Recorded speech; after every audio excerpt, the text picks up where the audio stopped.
여러분 안녕하십니까? 여수 MBC 뉴스데스크입니다.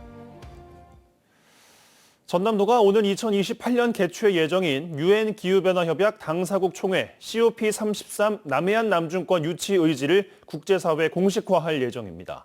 오는 30일 두바이에서 막을 올리는 COP28이 그 시작점이 될 것으로 보입니다. 김주희 기자가 보도합니다.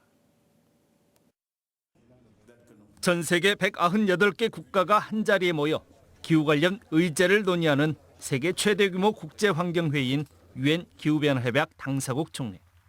우리나라는 두 차례나 유치에 실패한 쓰라링 경험을 가지고 있습니다. 특히 지난 COP28의 남해안 남중권 유치 때는 지역사회 강한 유치 염원에도 정부 차원에서 아랍에밀리트에 양보하면서 더욱 큰 허탈감을 느낄 수밖에 없었습니다. 유치 실패 이후 전남도는 일찌감치 UN 기후변화협약 당사국 총회에 남해안 남중권 유치 재도전을 선언했습니다.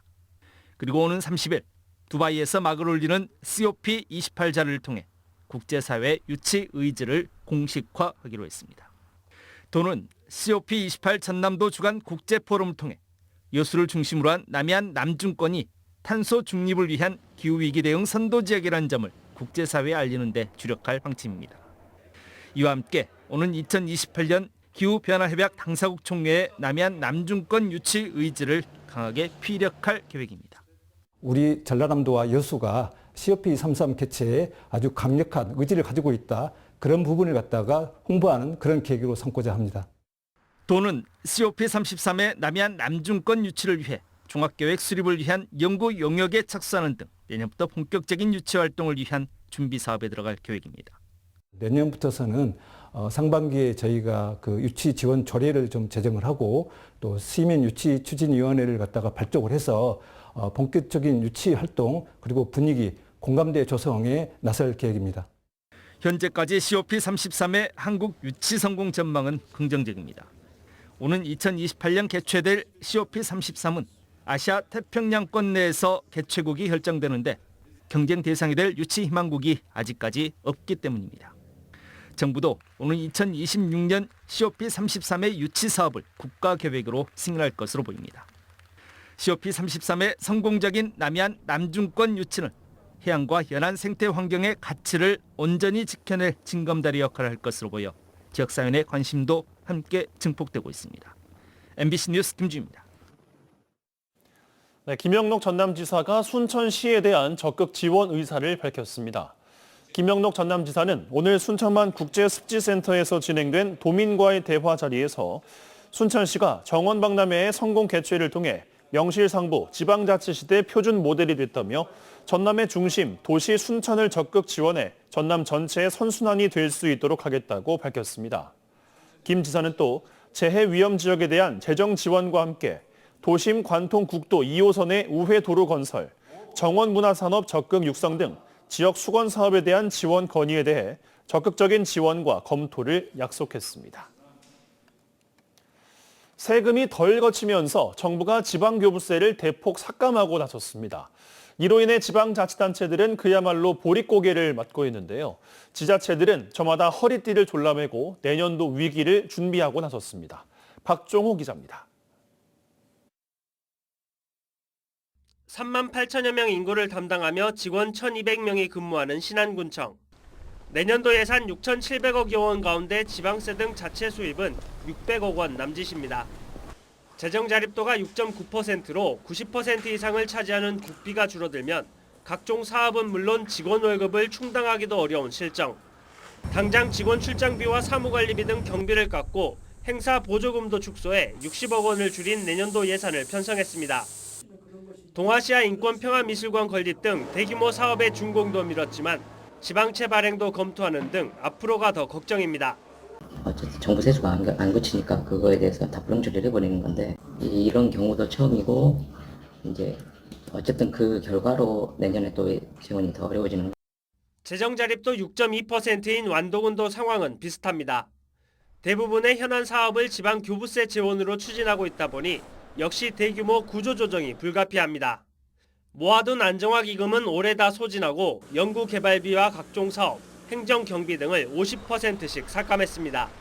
지방채를 발행하지 않고 연례 반복적 예산, 불필요한 예산에 대해서 절감을 해서 이처럼 국비 삭감에 대비해 내년도 예산을 올해보다 줄인 곳은 전남 지자체는 12곳에 달합니다. 여수시와 나주시 등 시 단위의 축소 규모는 군 단위 지자체보다 더욱 큽니다. 많게는 900억 원대에 달합니다. 국도비 보조금이 늘면서 예산 편성 총액은 오히려 늘어난 일부 지자체들도 있습니다.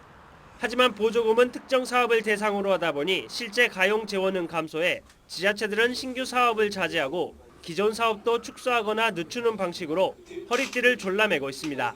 지방 교부세 분야에서도 좀 세수 여건이 안 좋을 걸 감안해서 충분히 보수적으로 예산 편성을 해서 올해 좀 대비를 좀.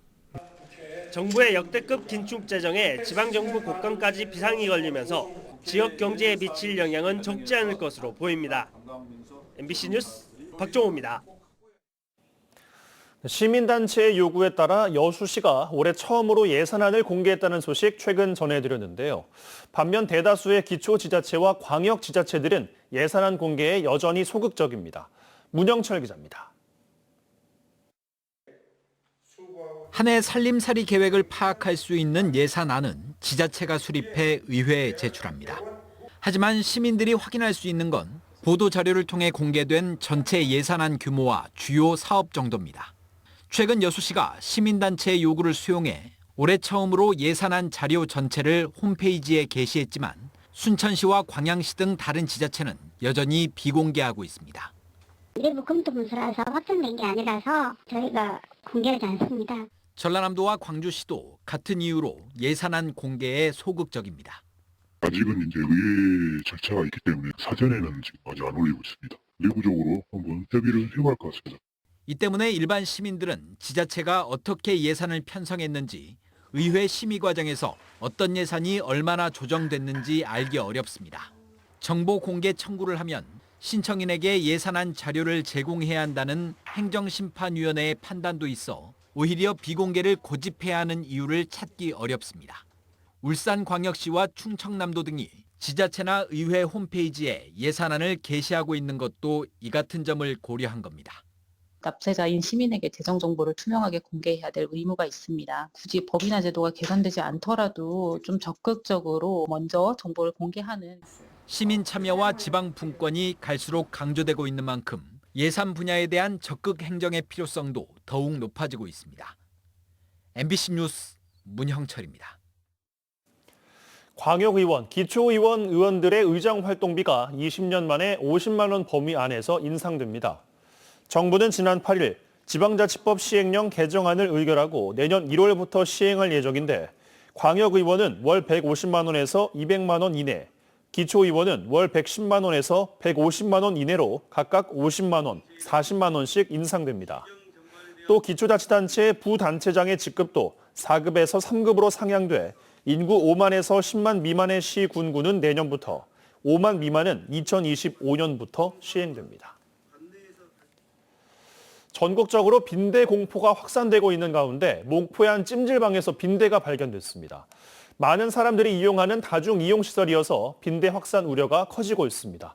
서희령 기자가 취재했습니다. 목포의 한 찜질방에 방역요원들이 장비를 들고 들어갑니다. 지난 24일 저녁 찜질방 안마의자 부근에서 빈대로 추정되는 벌레가 발견됐기 때문입니다. 발견하고 이거 빈대 아니냐고 했을 때도 빈대 맞다고 해가지고 1층 가서 환불을 하라고도 말씀하셨고. 하지만 해당 찜질방은 주말 동안 방역당국에 신고하지 않았습니다. 직원이나 관계된 사람들이 직접 확인을 했다면 상관이 없는데 손님들이 말씀하신 부분이랑 저희도 이제 바로 100% 신뢰를 못하는 거죠. 뒤늦게 방역당국이 현장 확인에 나섰고 찜질방에서 빈대가 추가로 공식적으로 확인됐습니다. 수면실 장판 아래에서 빈대 10여 마리가 발견된 겁니다. 방역 전문 업체와 함께 합동 점검을 실시한 결과 수면실 장판 틈새에서 빈대로 보이는 약충과 탈피각을 수거해서 질병청에 검사 의뢰 분석하였습니다.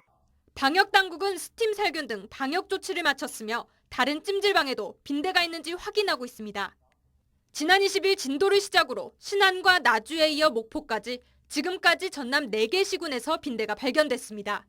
모두 가정집이었는데 이번에 목포에서 빈대가 발견된 곳은 다중이용 시설인 찜질방이어서 빈대 확산 공포가 커지고 있습니다. MBC 뉴스 서희령입니다. 포스코 광양제철소가 침체된 광양 지역 경제를 위해 34억 원 상당의 광양사랑 상품권을 구매해 직원들에게 지급하기로 했습니다. 포스코 광양제철소는 최근 타결된 노사 협약에 따라 전체 임직원 6,940명에게 1인당 50만 원씩 총 34억 7천만 원 상당의 광양사랑 상품권을 지급할 계획이며 다음 달 6일 상품권이 지급되면 연말 연시 지역 경제에 큰 도움이 될 것으로 기대했습니다. 광양시는 이에 대해 포스코 창립 이래 첫 노사 분규가 양보와 협력 속에 원만하게 타결된 결과물이라며 앞으로도 노사 화합을 위해 노사민정협의회 역할에 충실하겠다고 강조했습니다.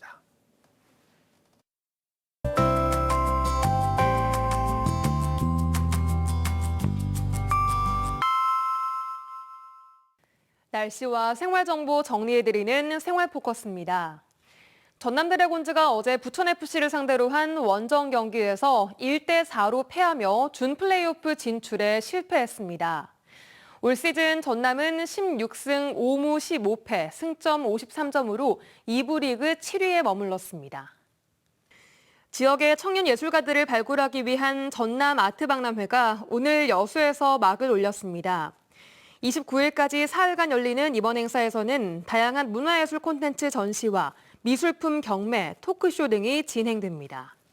겨울철 심정지 환자가 증가함에 따라 시민들의 각별한 주의가 필요합니다.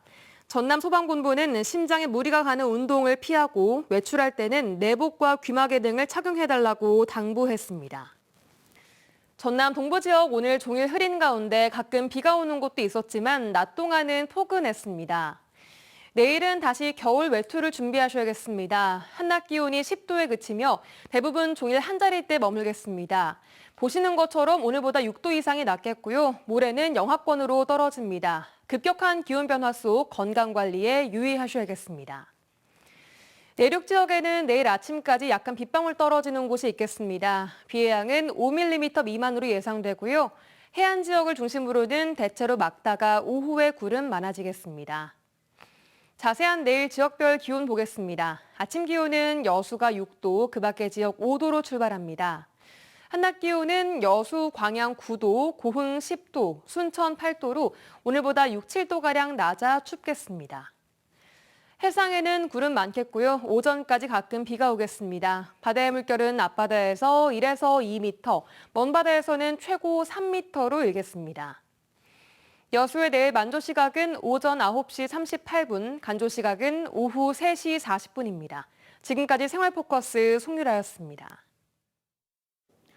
고흥군이 올해 처음 선보인 녹동항 드론쇼가 관광객 1000만 시대를 여는 야간 볼거리 관광 상품으로 자리매김했습니다.